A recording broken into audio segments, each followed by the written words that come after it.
Hi crafters, Amy here with Amy's Wares, and I'm going to do some 3D embossing and batch some winter cards. Now this giant die is from Lawn Fawn. It says Let It Snow.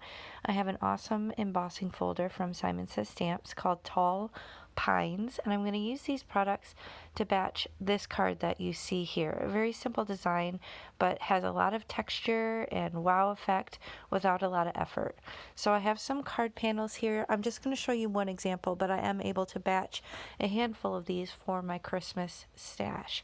Now I spritz the cardstock. It's 120 pound accent opaque up in this Tall Pines embossing folder. Now I'm not super used to Simon's embossing folders yet. I'm pretty used to the Altenew 3D embossing folder, so this was a little bit different in terms of the size and the thickness. So I had to figure out in my Spellbinders Platinum 6 what the correct sandwich was. But you can see it puts down this awesome design of these tall pine trees, and this creates the perfect stage for this simple card design. Now I'm just going to use some residual ink to start. I have my blending brushes here, and I'm basically going to just start with the blue and create the background sky. I'm kind of doing it modeled on purpose so it'll look a little bit like there's clouds in the mix. I'm not really worried if I go over and touch the top of the trees because I know I'm going to come in with the green color next. So you can see this is part of my batching process. I'm kind of doing all the steps at the same time. So I'm laying down all the blue, and then I'll come in and lay down all the green and all of those things. So you can see this is a way to save time by having some of the components ready to go first of all, and then by kind of batching all the steps. I feel like it kind of allows me to save some time. And you can see I don't even have any ink pad out. I'm just using residual ink that gives me that nice, soft, subtle sky. And here's a panel that I actually already had done just when I first wanted to play with the embossing folder. But that did serve as the inspiration for this design. Now I have some light green here on my blending brush, which I quickly realized is far too kind of a lime green. So I do come in and end up grabbing a different ink pad from Catherine Pooler just to deepen that green. But I do like that lighter yellowy green just because it kind of gives some interest and some variation in the color. But I will come in and darken it up. So after I'm done with this, I will come back with that darker green and go right on top of the lighter green. Here I decided to use Spruce. That's a nice fitting name for what I'm going for here, but I'm using the same blending brush. Now I'm just adding some ink directly from the pad and going over. And you can see I'm not really being super careful not to get the blue. I feel like if you just kind of go over the top of the embossing, it really kind of just stays on the trees and looks to be the coloring that you want in this case. So just kind of gonna go over all 4 panels here and do the same thing. The colors that I used in the original panel are slightly different hues, obviously still blue and green, but slightly different in color. So you will see that one of them, when I'm finished, does look a little bit different than the others. But it's the same idea, just kind of using residual ink and a darker green just to kind of deepen up the tree portion. Now, as I'm working through these, I'm sitting there thinking, like, oh, I don't know that this necessarily looks very wintry. So you'll see kind of my thought process and where my brain goes as I move farther along in this process. But just some very simple ink blending to start. And this is obviously something that you can do quickly if you need to make a bunch of cards and don't have a lot of time, or if you're letting, the idea of making your own Christmas cards stress you out. Hopefully a design like this can save you enough time where you don't have to stress and it can be enjoyable. So I'm done with this. Now I have this white paint here.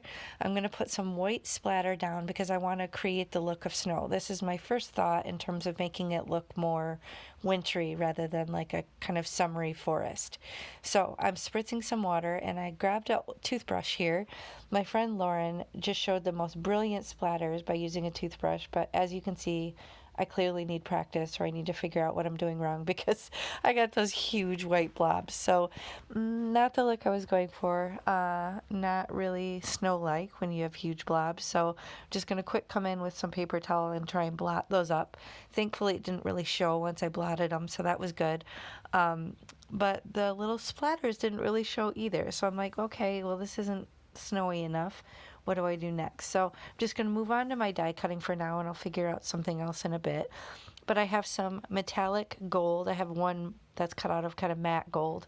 But I'm just going to lay these on the composition. I also have card bases ready to go. So again, kind of doing everything in batches. I had the card bases ready, and then I did the die cutting in batches. And I'm going to figure out the placement here where I want to lay down the die cut on the composition. You can see on some of them I went a little bit lower, some of them are more centered. But I'm just going to put some liquid glue and glue this down.